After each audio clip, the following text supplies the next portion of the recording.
প্রতিবেশী দেশ নেপালে এসেছি অফিসের কাজে।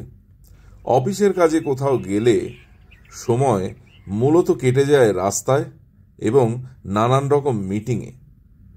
কিছুই প্রায় জানা চেনা হয় না। স্থানীয় সহকর্মীটি এবার জানতে চাইল আমি ভক্তপুরের বিখ্যাত দই খেতে আগ্রহী কিনা। আমি তো সঙ্গে সঙ্গে রাজি। গিয়ে দেখলাম দোকানের নামের মধ্যে জুজু কথাটা রয়েছে, জুজু দই। প্রশ্ন করতেই জানা গেল জুজু নেপালের এক প্রাচীন রাজা ছিলেন। আচ্ছা, বাংলায় যে জুজু কথাটা এসেছে সেটা কি তবে নেপাল থেকে এসেছে? বাই দ্য ওয়ে, এই জুজুর দই এবং রসভরি অর্থাৎ রসগোল্লা খেতে এক কথায় অসাধারণ, কলকাতার থেকে ভালো কিন্তু।